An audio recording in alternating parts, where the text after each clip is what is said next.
Hold on. Let me look this shit up. What'd y'all say? Trap Lure Ross Durk video. All right, let me see. Trap. I salute to him, yo. You know, we've been DMing. Let's watch this. Let's watch this. The deadly curse. I feel bad even clicking. Right now is the greatest time in human history to be a knowledge entrepreneur. With Thinkific, you can easily turn your expertise into online courses. Your knowledge is power. Share it. Try Thinkific for free today. This video is sponsored by Skillshare. We begin with shots fired outside a concert venue on South Street. One person is dead. The internet will kill you how you want to kill yourself. They got these streets, man. Much shit rough out here, you hear me? You get caught lacking, it's all bad for your ass, you know? Gadau and a 17-year-old female were sitting in a car in the 9200 block of Kedvale when they were shot. The grandson was killed. The grandmother now in critical condition. Damn, that's crazy. But it happened so much to us in Chicago, it's like, all right, this ain't nothing new.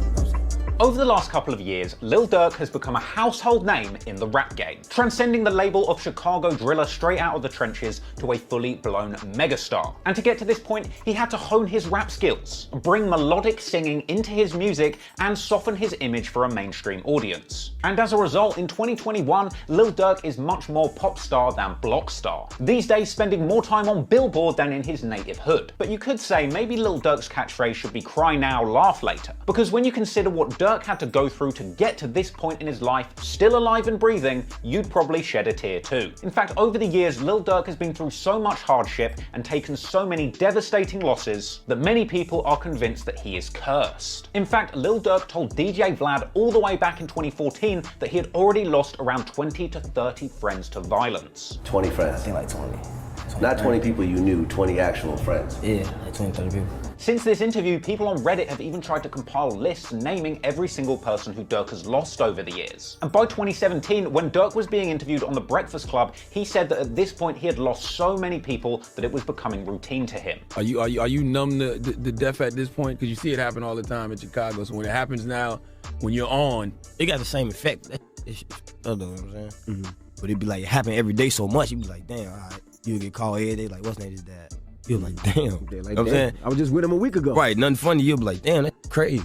But it happened so much to us in Chicago, it's like, all right, this ain't nothing new. Now, if you watch the video from my Gangs of Chicago series about the war between Durk's 300 crew and JoJo World, you'll know some of the losses that Durk suffered early in his career. He lost his homie Lil Mo before he had even started rapping and paid tribute to his fallen friend in one of his earliest songs. Durk also lost his day one homie from 600 D-Thang to gun violence after he was tragically gunned down only age 18 in a car on the corner of 61st and King Drive way back in 2011, with Durk honoring his fallen brother by getting a D-Thang tattoo on his shoulder, a tradition of honoring his fallen brothers on his flesh that he would continue in the decade that followed. Now, if you watch that 300 versus JoJo World video of mine, then you'll know that Lil Durk's career blew up off the back of a little song he had called L's Anthem, a track which featured lyrics directly dissing Durk's ops, which many have suggested sparked a deadly gang war in the streets of Chicago that would continue on for years afterwards. Ironically, after L's Anthem blew up and Lil Durk's musical career began to take traction, as Durk's name got bigger in the music industry, so did the target on his back and the backs of his friends. And even though Durk was having a lot of luck in the music industry at this point, his luck in the streets was less than ideal. In fact, just as his music career was beginning to take off, he immediately caught a gun charge, eventually being forced to do 3 months in jail. And from here, Durk's luck with firearms would only get worse. In June 2013, he was arrested after being seen by police throwing a .50 caliber handgun into a park. Yeah, that's another thing. Durk had like 3 gun charges, which supposedly they have like a 3 strikes rule in Chicago. But I've never heard anything about what happened with them gun charges. I don't know what happened to them shits. Looked like his lawyer probably just beat it, just went away silently. But I always thought that eventually, like, he might have to do some time. He never really did any time. Car when he saw the police approaching him. This put him in jail for another 13 days before he was able to bond out, with a witness eventually claiming the gun and getting Durk off of those charges a whopping 3 whole years later. But if it's not gun charges getting Durk down, it's gun discharges. In September 2015, Lil Durk's tour bus was shot up before a show in Philly, an incident which left a man dead, in an incident allegedly carried out by a man in an OTF shirt. We begin with shots fired outside a concert venue on South Street. One person is dead. A rapper was getting ready to perform inside the TLA while hundreds of people waited outside. Randy, do you know if there's a connection to Lil Durk's concert and the shooting? Right now, police cannot say for sure whether this is all related, but that rapper's tour bus was actually hit by at least one of the bullets. It's actually still parked right here in front of the theater, now part of this crime scene. The shooter was last seen taking off in a limousine. Our shooter was a male dressed all in black. He had some distinctive lettering written on the front of his shirt, but I don't want to identify that at this point because it could be gang related. With 3 suspects fleeing in a limousine after the shooting, but later getting apprehended by the authorities. Within an hour, police were able to track down that limo just a few blocks away. Skyforce 10 capturing this video of police taking 3 suspects into custody. It really does seem like bad luck just follows Lil Durk everywhere he goes. But I'm not the first person to notice this, because for some years now, there's actually been a very creepy video floating around the internet. And this video claims that there is a terrifying curse that's been following Lil Durk around for the last 10 years that he just can't escape. This is a curse that has plagued Lil Durk's entire career, inflicting Durk and his friends with devastating bad luck that oftentimes proves fatal. So today, we're going to take a closer look at that petrifying video and answer once and for all, is Lil Durk really cursed? If you have more than $10,000 in the bank and you don't know this, I guarantee you that you're losing money. Real estate, the stock market. Going around the internet, some close to Durk, who ended up suffering a tragic fate. The first person supposedly affected by the curse on Lil Durk is J Money or J Munna. J Money was a close friend of Lil Durk's affiliated with his OTF record label. He was unfortunately gunned down, seemingly as part of a long-running feud with a rival gang. In fact, you might already know a bit of background about this incident if you watched my earlier video on the war between O Block and Tuckerville. As on September the 2nd, 2013, Jerome Wood, also known as J Money, from O Block was allegedly set up, with J Money apparently visiting a location on the 6600 block of South Rhodes Avenue around 2 p.m. Allegedly set up by a girl on the ops turf, legend has it that J Money was expecting to see a woman he knew, but arrived to the location to be greeted by Lil B and KI from Tuckerville. He apparently attempted to flee down a gangway into an adjacent property, but he was unfortunately shot in the head, collapsing outdoors and not making it. Once the news of J Money's passing broke, Lil Durk mourned his fallen friend on Instagram, saying, "R.I.P. J Money. We just lost a savage who put tears in the ops family's eyes. You ain't never forgotten. Hashtag OBlock300, fuck the bricks." Another fallen brother of Durk's who appeared in that cursed video is Pluto, aka Lil Pat. He was sadly killed in a rollover crash on Lakeshore Drive in November 2013, with Durk mourning Pluto's passing on IG with numerous posts saying, "I ain't want to post a pic or answer the phone or shit. I'm lost. Hashtag RIP Pluto. Feeling like Pluto. I'm pouring up for you right now. RIP Pluto. RIP Pluto. I'm sick as fuck. I seen how that car was crashed. I wish I took you out of town with me. You was the turn up of the party. Real one for life." Durk would go on to later honor his friend in flesh with a Pluto tattoo on the right side of his stomach, as well as another tattoo saying RIP Pat on his left knuckles. Durk later revealed in the song What Your Life Like that the city had somehow labeled Pluto's car crash as gang related. A dirty move which essentially meant that the city of Chicago wouldn't have to contribute to Pluto's funeral costs, which would normally be the case in a car crash death sustained on the city of Chicago's roads. And Durk broke down this snaky move by the city of Chicago in more detail in an interview with Sway. My homie Pluto died, you know what I'm saying? He got into a car crash and died. And you know, the city streets, if something happened, like a car crash, they got to pay. Yeah. They got to put money on something. Like, it wasn't nothing dealing with that. You know what I'm saying? They still ain't get no money up for his funeral, saying it was gang related. After those tragic losses, it's important to remember that not every single shred of Durk's bad luck is fatal, because the supposed curse surrounding Lil Durk also extends to lengthy and perhaps unfair jail sentences. Hey, shout out Skillshare for sponsoring this video. But in Trap Law Ross today, I'm big skrrrt. Big skrrr. Big skrrr. You get? Another face that pops up in that curse video is D Rose. D Rose is a name who you might be familiar with if you've listened to Chief Keef's music, because D Rose seems to be a pretty well-known and respected tough guy on the streets of Chicago. And despite having his name linked to numerous cases, including at one point being linked to the killing of Lil Jojo, apparently falsely for the record, when D Rose's name came up in a new case, the Chicago PD were looking to put him away for good. Because eventually D Rose and his friends were accused of pulling up on a group of younger boys at 6100 block of South Vernon, opening a passenger door and firing a handgun at the group, hitting a 14-year-old boy named Venzel Richardson in the head leaving him deceased. D. Rose was eventually convicted of this murder, being handed a hefty 40-year sentence at the young age of 17. In fact, King Von even claimed in the song What It's Like to have actually been in the cell with D. Rose when he was handed that 40-year sentence. After that sentence was handed down, Durk tweeted out saying that they're slamming all of the young bulls that he grew up with big sentences and he wants to see him free. But if D. Rose's case is one of bad luck and perhaps maybe a little bit of foul play from the Chicago PD, depending on who you're talking to, this next person on the list saw their luck change from incredibly good to devastatingly bad within the blink of an eye. And that person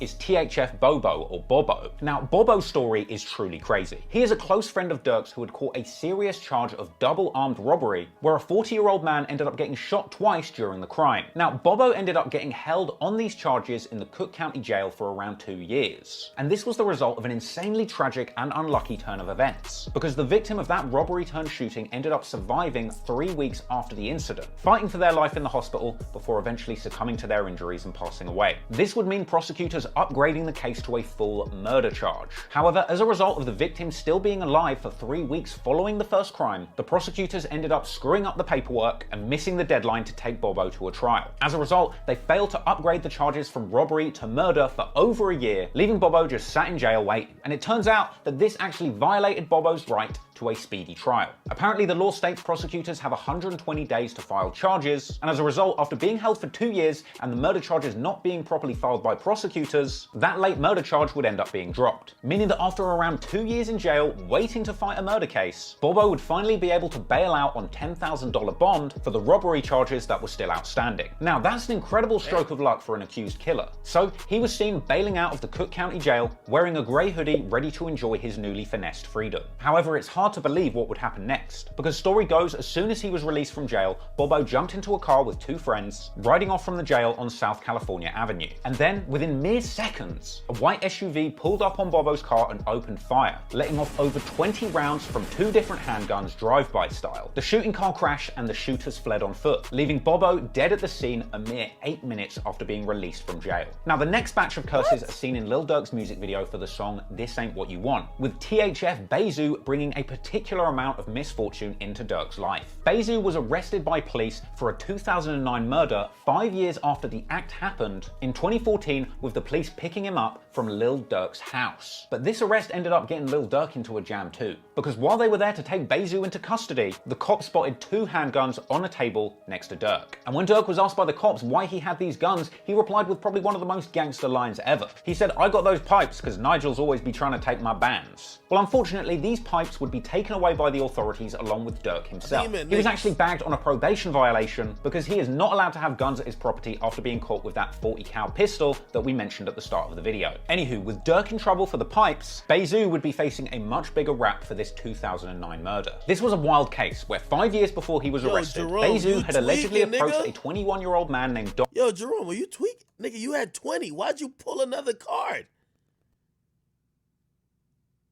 Yeah, this nigga Jerome don't like money. Or you're like giving away free money. Nigga, just donate to the stream. Jerome is sitting right next to me, and this motherfucker is literally like he got 20 and he's still hitting. Dominic Barnes on 4700 block of Forestville Avenue, allegedly asking what set he was before immediately opening fire and killing him, with this brazen attack even going down in front of as many as 5 witnesses. After the double arrest, Durk had posted Bayzoo on his Instagram saying free him and that they're both going to come out from underneath this drama. And well, eventually they did, because Bayzoo managed to beat these charges and ended up a free man, and Durk would eventually get both his charges and his probation dropped. Another person who Durk associated with from that cursed video is a man named 5 Star. He'd been pushing dope outside of Chicago, selling a substance called phenylfentanyl to drug addicts in Iowa. Now, this is a synthetic opioid that's apparently around 1/5 the strength of real fentanyl, but still 10 times the strength of regular heroin. 5 Star had apparently sold this substance to somebody as H, with that person going back to their apartment and giving that substance to 2 of their friends. Those 2 people who were given the substance overdosed on it in a car outside of the property, but were fortunately met by emergency responders who were able to save their lives with Narcan. However, after the emergency responders left, the man inside the apartment continued taking the substance and was found dead 18 hours later. And 5 Star ultimately ended up getting a hefty 20-year sentence for selling these dangerous substances. Now, the next person we're going to discuss us isn't actually a friend of Durk's. But one of the most strange people that's even associated with the supposed curse on Durk is a 17-year-old fan named Maxwell Gadau. Now, he ran into Durk in July 2014 and posed for a picture with him, apparently taken by his girlfriend. But only a few months after this photograph was taken, in September 2014, he would find himself in grave danger. Gadau's girlfriend was allegedly selling weed, eventually crossing paths with a guy named Advik, a prolific finesser who had a habit of tricking drug dealers out of their drugs with fake money. Gadau's girlfriend was apparently planning to sell $500 of weed to this guy Advik. Advik had apparently planned a weed heist with 3 other people, telling one of them to just go grab the weed and then run back to their car. One of the people who was involved in this caper was a guy named Hicks, someone that Advik had just met at a barbecue not too long before this caper went down. So Advik pulled up to the caper with a few of his friends, ready to get robbing. And apparently he decided to wait in the car and send Hicks, the dude who he'd met at the barbecue, to go and snatch the weed. So he got in the car, and apparently as soon as the 2 ounces of weed that they had agreed to buy was pulled out in the vehicle, Hicks pulled out a gun and started firing. Gadau got shot in the back and died, with his girlfriend being shot in the face but fortunately surviving. Grieving friends and classmates of Max Gadau turned to each other for support, stunned that the popular 17-year-old senior at Niles North High School was shot to death last night. Gadau and a 17-year-old female were sitting in a car in the 9200 block of Kedvale when they were shot. Now, somebody else that's not mentioned in that curse video, but certainly another big loss for Durk, is Marvin Carr, known better as GBE Capo from Front Street and a member of Chief Keef's Glow Gang. At 1:45 p.m. on July the 11th, 2015, at the 7700 block of South Kingston, Capo was targeted in a brazen drive-by, getting hit in the back and the hip and later dying in hospital. Now, there was even footage that was captured at the scene following this incident that is far too shocking to show on YouTube. But this shocking assassination was followed by an even more shocking situation, because following the shooting, the driver fled the scene, going on a 3.5-mile high-speed chase away from the cops, with this chase ending when a driver hit a bus stop at around 60 miles per hour around 63rd and Ellis. And waiting for a bus at this bus stop was a young mother, with her 13-month baby Dylan Harris in a stroller. But the sad truth is, that 1-year-old baby was seriously injured by this crash and would later go on to pass away in hospital. The getaway driver in this hit who was responsible for killing that child, Antoine Watkins, was eventually convicted of reckless homicide and sentenced to 8 years in jail, with the mother of that baby screaming "You killed my baby" at him in the courtroom. That's right, a measly 8 years for killing a 1-year-old child in front of their mother. Nice work, Chicago. And nobody was ever charged for the killing of Capo. Following this tragic series of events, Durk responded to Capo's passing with a heartfelt post on Instagram saying, "Rest up, my boy. We was just saying how OTF and GBE back in it crazy as hell. Keep your head up. No limit," with Durk going on once again to memorialize his friend in his flesh with an RIP Capo tattoo on his wrist. That's a lot of heartache for Durk to endure. With this many friends and associates lost in the streets, you can understand why people think there's some kind of curse on Durk. However, this really is just the tip of the iceberg. 2 big names that are often associated with Lil Durk are of course Rondonumbanine and LA Capone. LA and Rondo rep Team 600 and Steve Drive, the latter named after their friend Lil Steve, who was tragically gunned down at the young age of 15. Durk, Rondo and LA were all together in the music video for the song Play for Keeps, as well as having appeared together on the legendary trio banger Brothers. And you can imagine that the loss of these 2 brothers would have been devastating for Durk. Now, I broke the Rondonumbanine story down in great detail in another video on my channel, so go give that a watch if you want the entire Rondo story. But long story short, after an altercation at a party, Rondo and others were lurking in the streets looking for ops to get back on. And in a case seemingly of mistaken identity, Rondo ended up playing a role in murdering an innocent cab driver who just happened to be in the wrong place at the wrong time. Rondo was given 39 years in prison for his role in this unprovoked murder. Durk reacted to the news, making a free Rondo post on Twitter and telling Rondo to keep his head up while he's in jail, suggesting that they might even release some of their old music together. And we know, come with the street shit, you know what I'm saying? Chilling for nobody, I won't wish it on my worst enemy. You know what I'm saying? Free now, giving his head up. Yeah, got a lot of songs Rondo that ain't been dropped. So y'all tag DJ Benz, tell him to drop all the songs or drop at least one for me and Rondo. And apparently Durk also got himself a number 9 tattoo too. But if Durk lost Rondo to a case of mistaken identity in the streets, Durk's loss of LA Capone would be an incredibly personal, direct result of the tit-for-tat killings in the gang wars of Chicago. On September the 26th, 2013, LA receives a call from a studio owner that he had been trying to book a recording session with. He told LA to come through to record and to come alone. LA goes to the studio and starts recording, with clips from this final session even circulating online. No, fuck, I'm coming, man. Jakes don't like us standing on the block.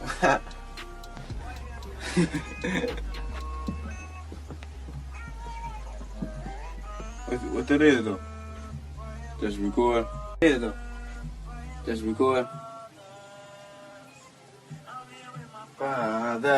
This gonna be a hit song, man. You recording and shit. Now, once LA is finished with this session, he leaves the studio through the back door, and it's there that he is ambushed in an alleyway by multiple people and shot multiple times. Initially surviving, being treated by paramedics and being alert and talking whilst he was going to the hospital, but unfortunately LA would later succumb to his injuries and pass away at the young age of 17. And 1 year after this, 3 people pled guilty to the murder of LA Capone, with the main shooter being handed a whopping 45 years. In what was apparently a planned hit, the direct result of somebody giving them LA's location whilst he was at that studio. Durk initially tweeted "Get well, little bro" when he heard that LA was in the hospital, later tweeting "RIP little bro" when the tragic news came through. And once again, Durk honoured his friend on his flesh, getting an LA tattoo on his left arm. Now you might be thinking that there's one big Even if your team isn't in the same place, your work can be. Try Asana today for free. What the fuck?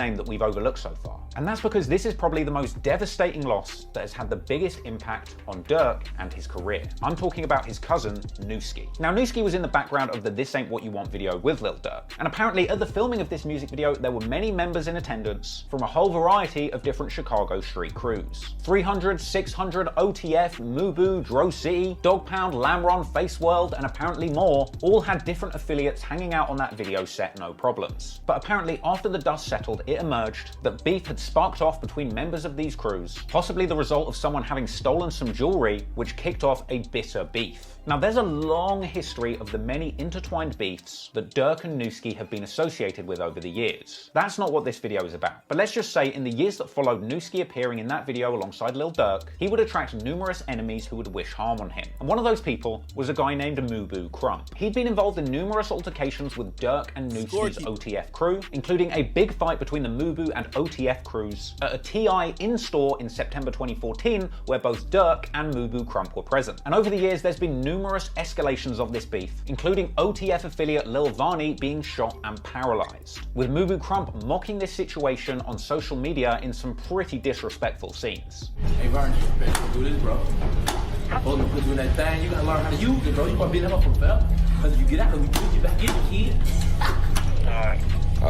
Krump also rapped about Vani's injuries in his song OTFK. Put the muscle in the chest. Fellow Chicago OG King Louis was shot in the head, with that reportedly having something to do with this beef, and in a tragic turn of events, OTF Toon, who's actually Rondonumbaninine's cousin, was murdered in a grisly hit, where both him and his 62-year-old grandmother were shot in the head. They are a grandmother and her grandson. The two of them had been sitting in a minivan. This was at 79th and Laughlin when a gunman opened fire. The grandson was killed. The grandmother now in critical condition. So, that's a lot of grisly bloodshed in the streets. And story goes, as a result, Nuski was rolling pretty deep in the streets of Chicago, always ready for trouble if his enemies pulled up. This got to the point where apparently Nuski was so well known for carrying guns, he got the nickname Nunu Got the Strap. And well, living this lifestyle often can only end up with one tragic end. And realizing this, at a certain point, Nuski's cousin Durk wanted to get him far away from the beasts in the streets and into a safer career in the music industry. So Durk tried everything he could to get Nuski into the studio and out of the streets, turning Nuski's nickname from having guns in the streets to his musical trademark, preparing him to release his first project, Nuski Got the Strap. So with Durk's help, Nuski was picking up a buzz in the rap game and grinding hard in the studio, well away from the streets. Now, man, since the last interview, man, what's been popping with you, man? Shit, man, just working. I'm in the studio 24/7, you hear me? Yeah. That's some new shit dropping, man. And Nuski was popping up on songs collaborating with Lil Durk too, tracks like At the Top and OC, so you could tell that Nuski was headed in the right direction in life with Durk's help. In fact, even when he was interviewed in this Zach TV interview on his block, Nuski said himself that he was trying to focus on the music and get out of the streets at this point in his life. They out these streets, man, much shit rough out here, you hear me? You get caught lagging, it's all bad for your ass, you know? But all this fame and his affiliations with Durk made Nuski a big target. Around this time, apparently Durk was dissing a lot of the ops from 051, Young Money, and Mubu, who OTF was still at war with. One particular instance of big disrespect from Lil Durk came after the Lil Mark incident. Lil Mark from 051 had actually dissed Durk's OTF crew on his track No Competition and ended up up getting gunned down at a bus stop only a few days after. Once Lil Mark had been killed, Durk piled on the disrespect, even making a social media post purporting to be at the bus stop where Lil Mark was gunned down. Bus stop, man. Hey, this bus stop right here, though. This a real famous place. Yeah, this is a real famous place, big. Now, while this disrespect was going on, Mubu Krump spent some time in jail, and while he's there, a couple of things happen. His close friend Kurt Mack from Dro City was killed as part of the ongoing war in the streets. Kurt Mack was actually the uncle of 051 Melly, a serious and feared gangster from 051 who became close friends with Mubu Krump whilst they were both in jail. Together, Krump and Melly joined forces to wage a serious vendetta against Durk and his crew. Krump, Melly, and anyone around Mubu or 051 were desperate to kill Durk but couldn't get to him. So apparently, they would settle for anyone even remotely close to Durk. I tell you what, Mubu Krump was truly bloodthirsty. I mean, he had been seen in numerous social media posts, rolling around the city with big guns looking for ops. A lot of fake shit going on. This ain't fake though. That motherfucker ain't fake, man. In fact, in the days leading up to the incident in question, Nuski was seen beefing heavily with his opposition online. This included a tense back and forth with FBG Duck from Tukaville, with Nuski calling Duck a goofy, and Duck calling him just another clown joining the circus. Nuski went on to suggest that he knows Duck's location because of the women that he hangs around, an ominous end to a tense exchange, but it was Nuski's back and forth with Mubu Krump that was even more alarming. Krump said that he wouldn't shoot Nuski because he's a civilian, to which Nuski replied, "Krump is gonna die soon, just watch," ending the exchange by saying, "Stop the talking, I'm gonna show you." This would be an unfortunate exchange that would come back to haunt Nuski, because a little while after these tweets, on the 31st of May, 2014, around 3:19 p.m, Nuski would get caught by his enemies in the streets with grave consequences. Nuski had been out buying shoes on 87th Street, where he was seemingly spotted and trailed by 3 enemies. He parked at the Chatham Village Square Mall at College Grove and 87th Street, and sat in the parking lot texting someone on his phone whilst waiting for his girl to come out the store. And while he was sat there, 2 out of the 3 people that had been following him hopped out of the car, walked up, and shot Nuski before fleeing the scene. At this point, Nuski was still alive. In fact, he crashed his car into the Be Fresh clothing store trying to escape the shooters. So after being shot and crashing his car into the store, Nuski was still breathing with a faint pulse. At this point, a bystander even tries to give medical attention to the still alive Nuski, but is stopped by a police officer responding on the scene. The cops say that this is a crime scene and that they're not allowed to touch Nuski, despite him still being alive. So Nuski is left there for 15 minutes, bleeding out from serious gunshot wounds with no medical assistance. At which point he unfortunately passes away in front of shocked onlookers. Now, if you ask me, I would say that's pure evil from the Chicago PD, and they are just as responsible as the shooters for Nuski's death. And so, as a direct result of both the beef in the streets and the incredibly dirty tactics of the Chicago PD, Nuski is left dead at the young age of 24. But to make this even more heartbreaking, it would turn out that this killing happened only 2 days after Lil Durk had secured Nuski a record deal. Signing his deal like 2 days before he got killed. Yeah. Following his cousin's shocking passing, Durk posted a heartfelt tribute on his Instagram, saying, "Words can't even explain. Nuski, just like you told me, we got a win." He also tweeted out Nuski gang and thanked his friends and family for getting in touch with words of support at this horrible time. And of course, Durk later got a Nuski tattoo on his knuckles, honoring his fallen cousin in flesh. But unfortunately, as is the way in the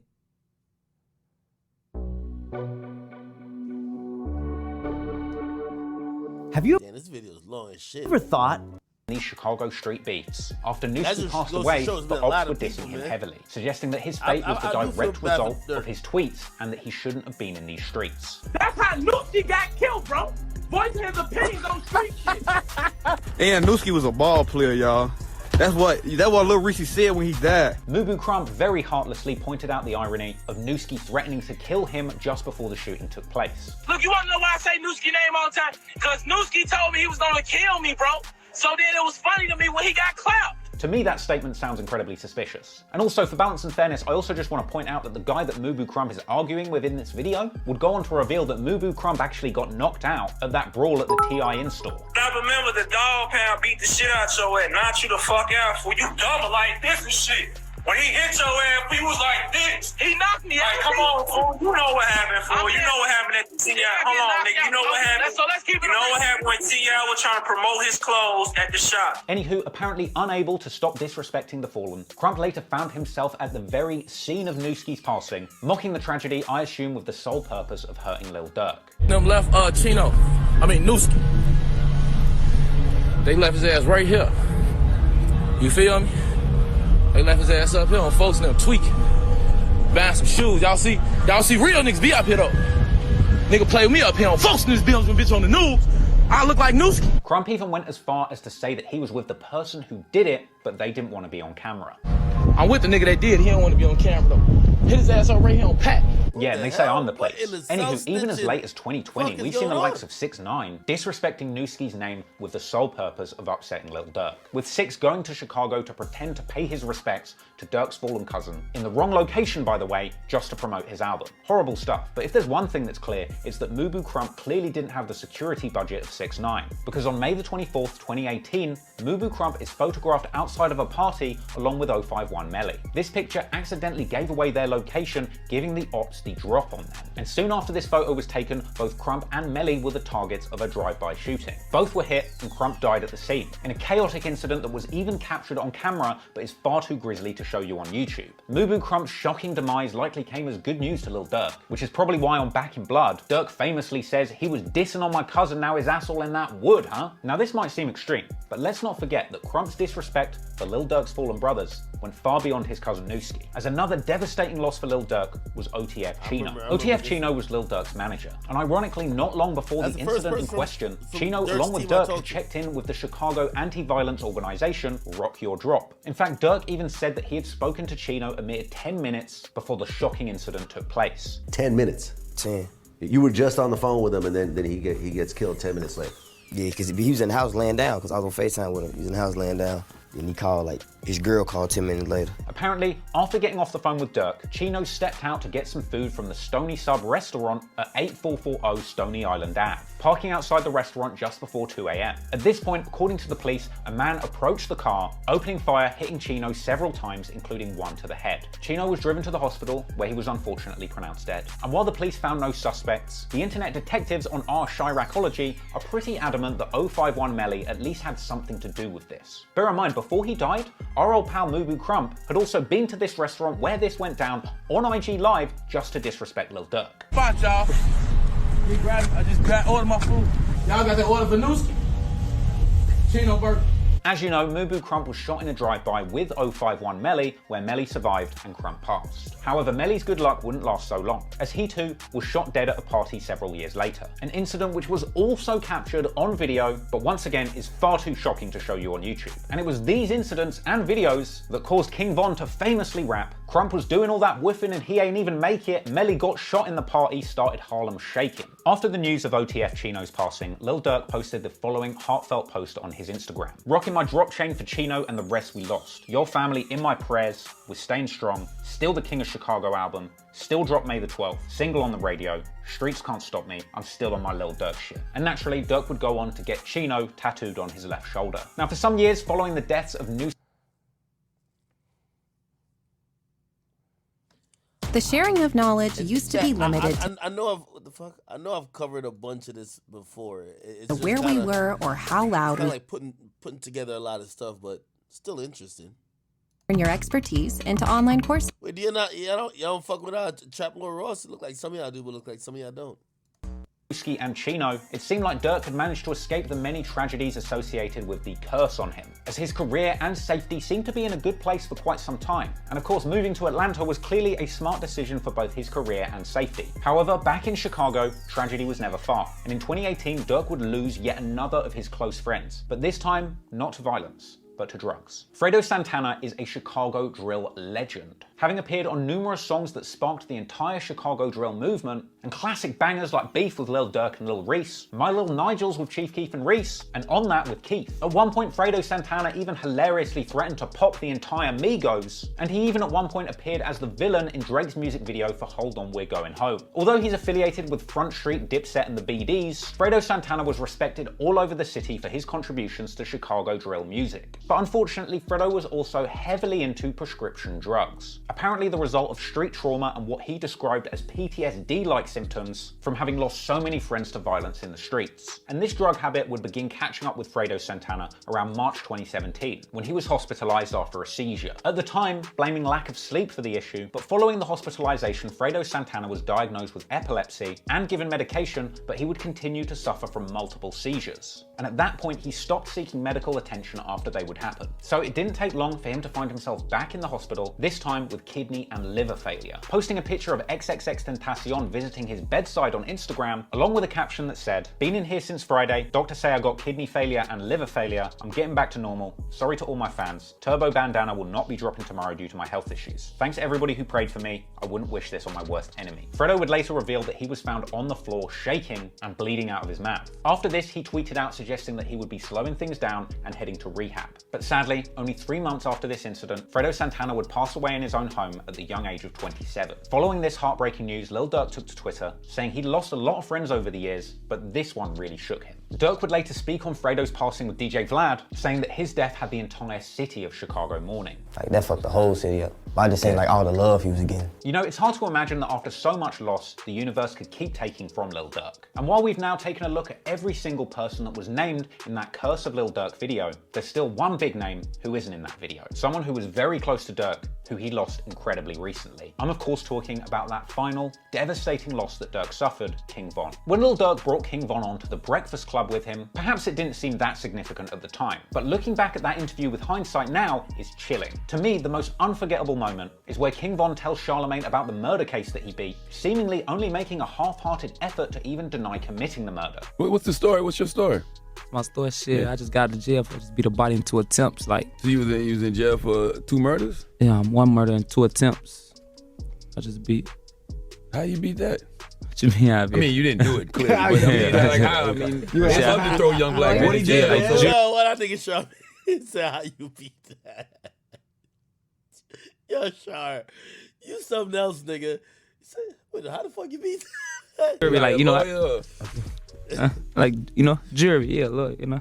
You gonna beat it. You gonna beat it if you didn't do it. That's all. Von essentially beat this case on a technicality. This was due to his co-defendant accidentally spilling the beans and placing himself at the scene, then telling the feds that he was going to snitch on Von before changing his mind and taking all the charges at the last minute. This left Von free to go, and I actually did an entire video breaking down all the details of Von's murder case if you want to go and watch that and learn more. But beyond Von's brazen attitude to crimes that he'd committed in the past, elsewhere in that interview we also got an insightful tidbit from Lil Durk too, where Durk told Charlemagne that he would constantly be on the phone with Von in jail for the 3.5 years that he was waiting for his trial, with Durk essentially saying that he only knew Von from the streets, and that while Von was facing those charges, they never discussed Von being a rapper. What made you want to sign King Von? Cause he got a whole story behind him. But now I'm saying he just real. Now I'm saying his music. I've been with him his whole journey in jail.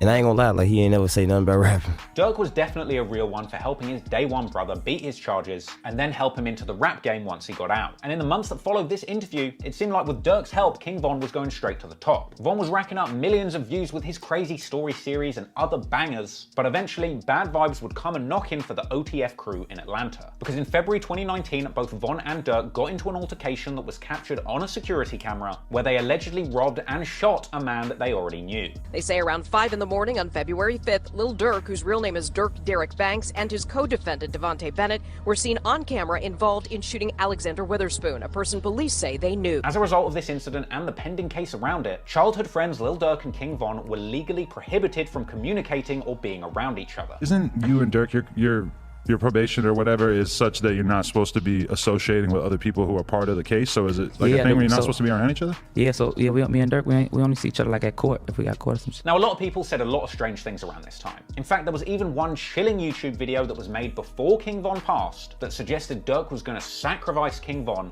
to get out of this case. Now, for the record, that's obviously cap, but it's definitely creepy when you consider what went down not long after this. Because on the 6th of November 2020, King Von is shot dead outside of an Atlanta nightclub following a hand-to-hand altercation with Savannah rapper Quando Rondo. A fistfight apparently stemming from a budding beef between King Von and Quando's label boss, NBA Youngboy. Anywho, the shooting of King Von was captured in its entirety on that nightclub surveillance camera too, quickly circulating all over the hip-hop community, and for many people becoming front-page news. And if you think about it, the fact that King Von's demise was captured on camera is pretty terrifying, because at this point you can now say that Mubu, Krump, 051 Melly, and King Von all had their tragic final moments captured on on camera. And considering how much disrespect for the dead seems to arise in these gang-related feuds, you can imagine just how much all of this violence being captured on camera can amplify the devastation for both the deceased party's friends and families, as well as the disrespect that one's enemies are going to pile on using that footage too. After his passing, Lil Durk honored King Von's memory to the fullest, posting a picture of Von on Instagram with the caption, "My twin gone, love you baby bro.